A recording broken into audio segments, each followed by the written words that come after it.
Buenas, este es el primero de una serie de videos en los cuales hablaremos sobre el mecanismo de transferencia de calor, conducción, convección y radiación. ¡Vamos!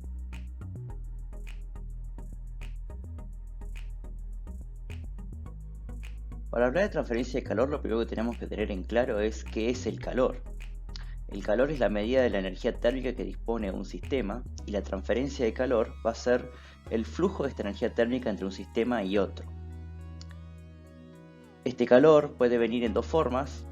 Generalmente hablamos de calor latente y calor sensible.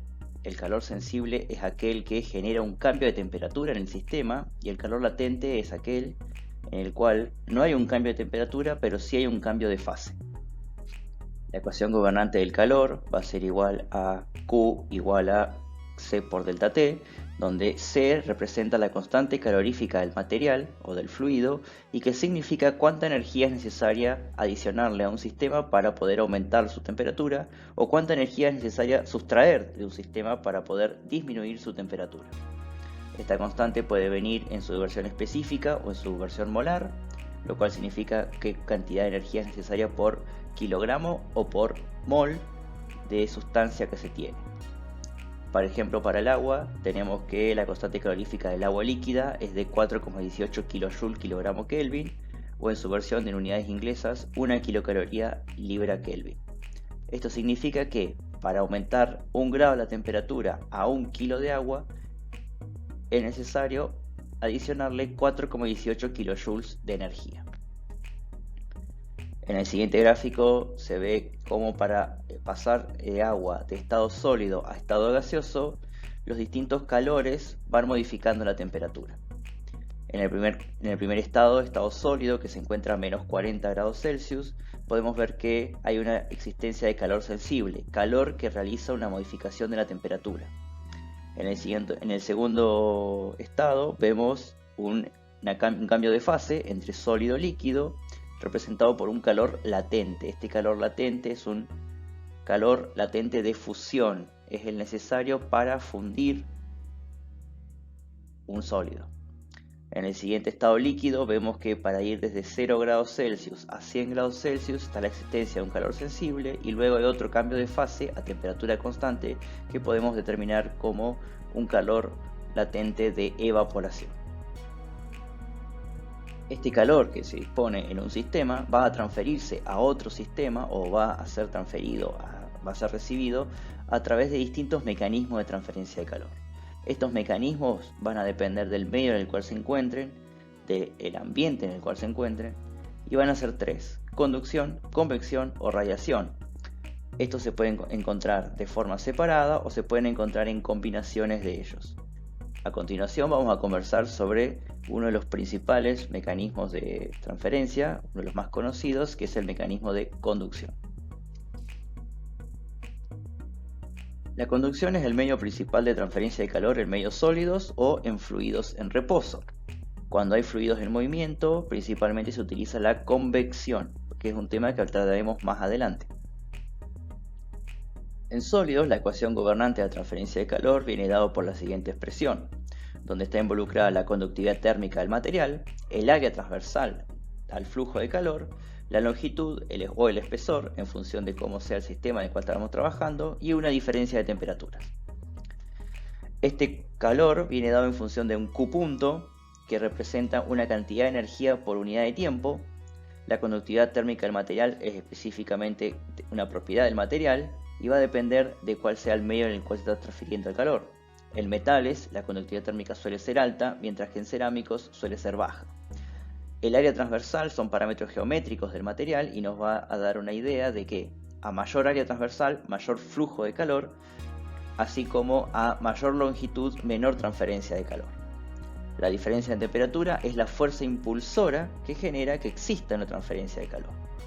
Generalmente la conducción viene representada como una elevada temperatura en uno de los extremos y una baja temperatura en el otro, que luego va a ir aumentando. No es de despreciar que la transferencia de calor, este Q punto, se encuentra entre signos entre módulos, ya que en la expresión original hay un signo negativo porque el flujo de calor siempre va a ir en el sentido decreciente de la temperatura. La temperatura final siempre es menor que la temperatura inicial. El calor va desde una temperatura mayor a una temperatura menor. Cuando se hacen los análisis de transferencia de calor es muy importante recordar algo de corriente continua. Es muy utilizada la analogía eléctrica en los tres mecanismos de transferencia de calor: en conducción, en convección y en radiación. La analogía eléctrica está directamente referida a la ley de Ohm, donde el flujo de corriente eléctrica es directamente proporcional a un voltaje aplicado, a una fuerza impulsora, y inversamente proporcional a una resistencia que está presentando el sistema. Tenemos un flujo, una oposición y una fuerza impulsora. Si analizamos esto en términos de la transferencia de calor, en la ecuación anterior que ya mencionamos, tenemos un flujo, una fuerza impulsora y una oposición. Por lo tanto, podemos destacar de esta ecuación, resumir en una resistencia, esta oposición, que sea igual al valor de longitud dividido conductividad por área. Como hablé anteriormente, a mayor longitud, mayor oposición al flujo de calor; a mayor conductividad y a mayor área, menor oposición al flujo de calor. Continuando con la analogía eléctrica, en sistemas de corriente continua, cuando tenemos una sumatoria de resistencias en serie, lo que se hace es directamente adicionar el valor de estas resistencias. En nuestros sistemas de transferencia de calor en termodinámica, podemos tener casos en los cuales por conducción y convección también existan distintas paredes que se opongan al flujo de energía térmica. Por lo tanto, vamos a tener distintas resistencias en series que, al igual que sucede en circuitos de corriente continua, las podemos ir sumando. Por lo tanto, vamos a obtener una resistencia equivalente como la suma de las distintas resistencias que presenta cada una de las paredes. Esto va a ser la suma de la longitud de cada pared dividido la constante térmica de cada pared y el área transversal de cada pared. La resistencia que se presenta en esta analogía eléctrica va a depender fuertemente del sistema en el cual nos encontremos. Si es un sistema de superficies planas, la longitud viene a representar la longitud del espesor y el área transversal al flujo. En placas rectangulares, base por altura; en placas circulares vamos a tener pi por radio al cuadrado. ¿Qué sucede cuando tenemos superficies cilíndricas? En este caso vamos a tener flujo que va desde el interior de un cilindro hacia el exterior, flujo de calor, y entonces la longitud pasa a ser el espesor de la pared del tubo y el área pasa a ser lo que se llama área media logarítmica, una relación entre el área interna y el área externa que viene dado por la siguiente expresión que se encuentra ahí abajo: área 2 menos área 1 dividido el logaritmo del área 2 dividido el área 1. En el caso de superficies esféricas, vamos a tener que el espesor nuevamente viene a representar la longitud, pero el área en este caso que se utiliza es el área media geométrica, representada como la raíz del área externa por el área interna. Área 2 y área 1 puede ser cualquiera de las dos áreas, el área externa o el área interna, para los dos casos, para superficies cilíndricas y para superficies esféricas.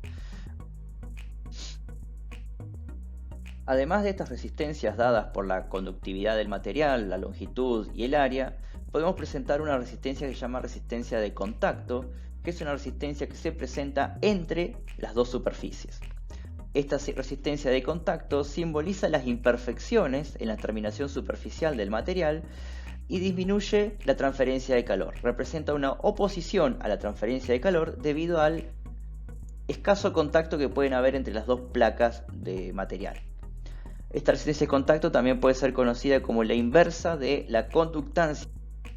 Resumiendo, en conducción vamos a tener una ecuación fundamental dada por una analogía eléctrica, donde tenemos un flujo de calor, una fuerza impulsora dada por la diferencia de temperaturas, una sumatoria de resistencias, donde las resistencias van a depender de la longitud de cada pared, de la conductividad térmica de cada pared y del área transversal de cada pared, una resistencia de contacto que puede existir debido a las imperfecciones en la terminación del material. Esta resistencia de contacto puede ser la inversa de la conductancia de contacto y directamente se adiciona como una más de las resistencias en serie que presenta el sistema. En superficies planas hay que recordar que el área representa el área transversal al flujo de calor. En superficies cilíndricas se utiliza el área media logarítmica y en superficies esféricas se utiliza el área media geométrica. Con este resumen concluimos la primera parte del mecanismo de transferencia de calor, conducción. Posteriormente veremos convección, intercambiadores de calor, radiación y algunos ejercicios prácticos donde se calculen el calor transferido por cada uno de estos mecanismos. Gracias.